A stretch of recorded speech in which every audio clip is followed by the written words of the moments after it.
Bab 1. Pertumbuhan dan perkembangan pada tumbuhan, disusun oleh Fatmawati, Biologi kelas 12. Mari kita mengklik start. Assalamualaikum warahmatullahi wabarakatuh. Selamat pagi anak-anak. Bagaimana keadaannya hari ini? Semoga kita dalam lindungan Allah dan selalu semangat. Sebelum memulai pembelajaran, alangkah baiknya kita membaca doa terlebih dahulu. Nah, pada hari ini kita akan mempelajari bab 1, yaitu pertumbuhan dan perkembangan pada tumbuhan, Biologi kelas 12 SMA. Yang pertama, mari kita mengenal peta konsep atau materi yang akan dibahas pada bab 1, yaitu mengenai definisi pertumbuhan dan perkembangan. Yang kedua, perkecambahan yang dibagi menjadi dua tipe, yaitu hipogeal dan epigeal, pertumbuhan primer dan pertumbuhan sekunder, pembungaan, dan faktor yang mempengaruhi antara faktor eksternal, faktor luar, dan faktor dalam atau internal. Adapun pada bab ini memiliki kompetensi dasar dan tujuan. Kompetensi dasar yang pertama, menjelaskan pengaruh faktor internal dan faktor eksternal terhadap pertumbuhan dan perkembangan makhluk hidup. Yang kedua, penyusun laporan hasil percobaan tentang pengaruh faktor eksternal terhadap proses pertumbuhan dan perkembangan tanaman. Tujuannya, siswa mampu memahami proses pertumbuhan dan perkembangan. Yang kedua, siswa mampu menjelaskan macam-macam perkecambahan pada biji. Yang ketiga, siswa mampu menjelaskan tahap pertumbuhan primer dan sekunder. Yang keempat, siswa mampu menyusun laporan hasil percobaan tentang pengaruh faktor eksternal terhadap proses pertumbuhan dan perkembangan tanaman. Pertumbuhan dan perkembangan. Nah, ada yang tahu apa sih pertumbuhan itu? Oke, kita jelaskan ya. Pertumbuhan merupakan proses bertambahnya tinggi volume atau massa tubuh pada makhluk hidup. Bersifat kuantitatif, bisa diukur dan dihitung dengan angka. Sifatnya irreversible. Pertumbuhan ini bisa dilihat dengan melihat tampilan fisik makhluk hidup tersebut. Nah, contohnya itu bertambahnya tinggi pada suatu tanaman. Nah, pada kali ini ada kuisnya. Kuisnya itu bagaimana sih proses bertambahnya tinggi pada suatu tanaman. Selanjutnya, perkembangan. Perkembangan merupakan suatu proses diferensiasi organogenesis dan diakhiri dengan terbentuknya individu baru yang lebih lengkap dan lebih dewasa, bersifat kualitatif. Perkembangan tidak terbatas pada usia. Ini berarti makhluk hidup akan terus berkembang seiring bertambahnya usianya. Nah, di sini ada gambar proses perkembangan dimulai dari pembentukan tunas, pertumbuhan vegetatif, dan pembungaan atau reproduksi. Perkecambahan. Nah, ada yang tahu proses perkecambahan itu bagaimana? Secara sederhana, perkecambahan biji merupakan serangkaian proses penting yang dimulai sejak dorman atau periode diam sampai menjadi bibit yang sedang tumbuh. Perkecambahan meliputi peristiwa-peristiwa fisiologis dan morfologis, diantaranya sebagai berikut. Yang pertama, imbibisi dan absorpsi. Yang kedua, hidrasi jaringan. Yang ketiga, absorpsi oksigen. Yang keempat, pengaktifan enzim dan pencernaan. Yang kelima, transport molekul yang terhidrolisis ke sumbu embrio. Yang keenam, peningkatan respirasi dan similasi. Yang ketujuh, munculnya embrio. Ada dua tipe perkecambahan. Yang pertama, epigeal. Epigeal itu kotiledon terangkat ke atas tanah karena pertumbuhan memanjang bagian hipokotil. Kotiledon muncul sebagai keping biji hijau. Hipokotil berbentuk kait dan ujung plumula terletak di antara dua keping biji. Tujuannya itu agar ujung plumula terlindung dari kerusakan akibat abrasi tanah seperti yang dilihat pada gambar ya. Dan selanjutnya itu hipogeal. Kotiledon tetap berada di dalam tanah. Plumula terbawah ke atas tanah karena pertumbuhan memanjang bagian epikotil. Hal itu disebabkan pertumbuhan hipokotilnya sangat sedikit atau tidak memanjang sama sekali, sehingga kotiledonnya tetap berada di dalam tanah dengan tunas muda dan akar muncul dari dalam biji. Pertumbuhan primer dan pertumbuhan sekunder. Pertumbuhan primer terjadi sebagai hasil pembelahan sel-sel jaringan primer berlangsung pada embrio bagian ujung-ujung dari tumbuhan seperti akar dan batang. embrio memiliki 3 bagian penting. Yang pertama, tunas embrionik yaitu calon batang dan daun. Yang kedua, akar embrionik yaitu calon akar. Yang ketiga, kotiledon yaitu cadangan makanan. Nah, pertumbuhan primer pada akar dan pertumbuhan primer pada batang. Pertumbuhan primer pada akar. Akar muda yang keluar dari biji segera masuk ke dalam tanah. Selanjutnya membentuk sistem perakaran tanaman.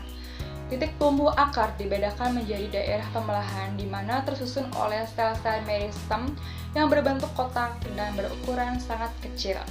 Terdapat pada bagian ujung di belakang tudung akar. Pada daerah ini terdapat meristem primer dan meristem apikal dengan sel-sel aktif membelah atau meristematik. Meristem apikal merupakan pusat pembelahan sel. Lalu pemanjangan tersusun atas sel-sel yang memiliki kemampuan untuk membesar dan memanjang. Pembentangan sel di daerah ini akan mendorong akar untuk menembus tanah. Yang ketiga, diferensiasi. Tersusun atas sel-sel yang mengalami proses diferensiasi sehingga memiliki struktur dan fungsi khusus. Epidermis pada daerah diferensiasi sudah terdiferensiasi dan tumbuh bulu-bulu akar, silem, dan fluid. Pertumbuhan primer pada batang. Pertumbuhan dan perkembangan primer pada batang meliputi daerah pertumbuhan titik tumbuh, daerah pemanjangan, dan daerah diferensiasi. Meristem apikal pada batang dibentuk oleh sel-sel yang senantiasa membelah pada ujung tunas yang biasa disebut kuncup. Di dalam kuncup, ruas batang dan tonjolan daun kecil primordia memiliki jarak sangat pendek karena jarak internodus antar ruas sangat pendek. Pertumbuhan, pembelahan, dan pembentangan sel terjadi di dalam internodus. Pertumbuhan sekunder merupakan aktivitas sel-sel meristem sekunder yaitu kambium dan kambium gabus.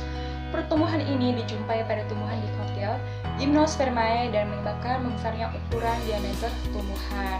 Nah, ini merupakan gambar tahap pertumbuhan sekunder akar dan batangnya. Yang pertama, sel-sel kambium vaskuler terletak di antara silem dan fluid. Yang kedua, sel-sel kambium vaskuler melakukan pembelahan sel ke arah dalam membentuk jaringan silem sekunder dan ke arah luar membentuk jaringan fluid sekunder.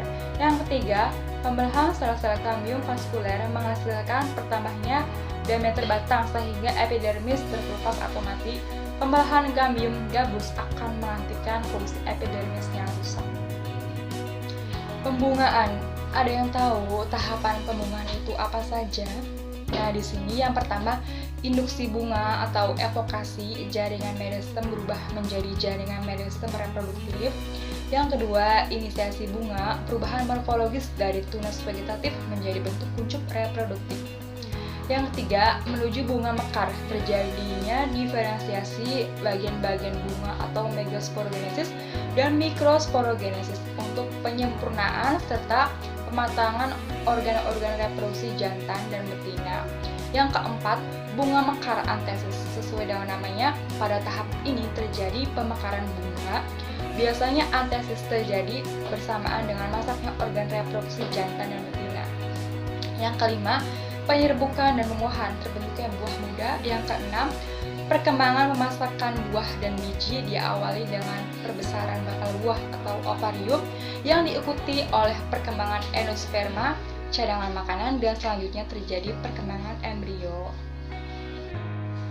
Yang kelima, hormon etilen. Selain memacu pematangan, etilen juga memacu perkecambahan biji, menimbulkan batang, mendorong gugurnya daun, dan menghambat kemanjangan batang kecambah. Selain itu, etilen menunda pembungaan, menurunkan dominasi apikal dan inisiasi akar, dan menghambat pemanjangan batang kecambah.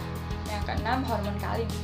Berdasarkan organ yang dibentuknya, kalin dibedakan atas. Kaulokalin merangsang pembentukan batang, rizokalin merangsang pembentukan akar. Sekarang telah diketahui bahwa rizokalin identik dengan vitamin B1 atau tiamin. Filokalin merangsang pembentukan daun, antokalin merangsang pembentukan bunga. Yang ketujuh itu hormon asam tromalin. Tumbuhan memiliki kemampuan untuk memperbaiki bagian yang luka, disebut daya restitusi atau regenerasi. Peristiwa ini terjadi dengan bantuan hormon luka atau kambium luka atau asam tromalin. Macam-macam hormon pertumbuhan. Yang pertama ada hormon opsin. Banyak terdapat di ujung-ujung koleofil atau ujung-ujung tunas. bekerja memengaruhi atau mempercepat proses pembuahan sel-sel merisem di ujung-ujung tunas batang dan akar. Auksin juga memacu pertumbuhan daun, bunga, buah, dan batang rerumputan dan kelompok cemara. Yang kedua, hormon gibberellin.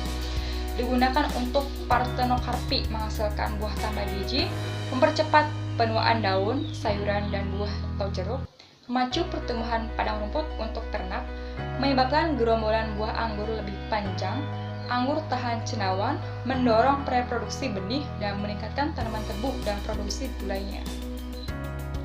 Yang ketiga, hormon sitokinin. Pertumbuhan pada kultur jaringan, menunda penuaan bagian tubuh tumbuhan, memacu pembesaran sel-sel keping biji dan sel daun dikotil, memacu perkembangan kloroplas dan sintesis klorofil. Yang keempat, hormon asam absisat. Dormansi biji, menahan cekaman kekeringan, asam absisat menginduksi dormansi pada biji ketika mekanisme kerjanya terblokir. Dalam hal ini, dengan mutasi yang menyebabkan faktor transkripsi mengatur asam absisat, menyebabkan percambahan sebelum waktunya. Yang kelima, hormon etilen. Selain memacu pematangan, etilen juga memacu perkecambahan biji, menimbulkan batang, mendorong gugurnya daun, dan menghambat pemanjangan batang kecambah. Selain itu, etilen menunda pembungaan, menurunkan dominasi apikal dan inisiasi akar, dan menghambat pemanjangan batang kecambah. Yang keenam, hormon kalin. Berdasarkan organ yang dibentuknya, kalin dibedakan atas. Kaulokalin merangsang pembentukan batang, rizokalin merangsang pembentukan akar. Sekarang telah diketahui bahwa rizokalin identik dengan vitamin B1 atau tiamin. Filokalin merangsang pembentukan daun, antokalin merangsang pembentukan bunga. Yang ketujuh itu hormon asam tromalin. Tumbuhan memiliki kemampuan untuk memperbaiki bagian yang luka, disebut daya restitusi atau regenerasi. Peristiwa ini terjadi dengan bantuan hormon luka atau kambium luka atau asam tromalin. Selanjutnya itu faktor luar atau eksternal. Yang pertama ada nutrisi. Nutrisi adalah unsur makronutrien dan mikronutrien, misalnya karbon dioksida. Nutrisi diperlukan sebagai sumber energi dan sebagai penyusun komponen-komponen sel bagi pertumbuhan dan perkembangan tanaman. Apabila suatu unsur tidak dapat tercukupi, tanaman akan mengalami defisiensi. Defisiensi suatu unsur akan menyebabkan pertumbuhan dan perkembangan tanaman terganggu. Yang kedua, cahaya. Cahaya berpengaruh terhadap pertumbuhan dan perkembangan makhluk hidup. Tanaman sangat membutuhkan cahaya matahari untuk fotosintesis. Namun, keberadaan cahaya ternyata dapat menghambat pertumbuhan tumbuhan karena cahaya dapat merusak hormon auksin yang terdapat pada ujung batang. Selain nutrisi, cahaya dan air juga memiliki fungsinya sendiri sebagai faktor eksternal dalam perkembangan sebuah tumbuhan. Lamanya penyinaran dapat direspon oleh tumbuhan yang berbeda-beda. Respon tumbuhan terhadap lama waktu terang, siang, dan gelap malam setiap harinya disebut dengan fotoperiodisme. Kemudian ada suhu. Suhu memiliki pengaruh nyata terhadap pertumbuhan dan perkembangan tanaman. Enzim merupakan senyawa protein yang terdapat berperan sebagai katalisator dalam reaksi-reaksi kimia di dalam sel enzim. Nah, enzim ini hanya dapat bekerja secara optimal jika suhunya optimum. Peran suhu terhadap transpirasi. Jika suhu naik, transpirasi meningkat sehingga tanaman kekurangan air dan hal ini akan mengganggu pertumbuhan. Dan kelembaban berpengaruh terhadap laju penguapan atau transpirasi. Jika kelembapan rendah, lalu transpirasi yang meningkat sehingga penyerapan air dan zat-zat mineral juga meningkat. Hal itu akan meningkatkan ketersediaan nutrisi untuk pertumbuhan tanaman. Nah, setelah kita belajar mengenai bab 1, pertumbuhan dan perkembangan pada tanaman, kita harus melakukan evaluasi. Jawablah pertanyaan di bawah ini dengan baik dan benar ya anak-anak. Yang pertama itu soalnya, apa yang dimaksud dengan pertumbuhan dan perkembangan? Yang kedua, jelaskan dan beri contoh gambar tipe perkecambahan. Yang ketiga, apa yang terjadi pada warna daun yang tiba-tiba berubah menjadi kekuningan? Yang keempat, cahaya diperlukan untuk melakukan proses fotosintesis. Namun di sisi lain, cahaya merupakan faktor penghambat pertumbuhan. Jelaskan pernyataan tersebut. Yang kelima, silakan lakukan percobaan mandiri tentang faktor luar yang mempengaruhi pertumbuhan dan buat laporan hasilan percobanya. Nah, sekian yang dapat saya sampaikan. Kurang lebihnya, mohon maaf, semoga bermanfaat. Terima kasih. Wassalamualaikum warahmatullahi wabarakatuh.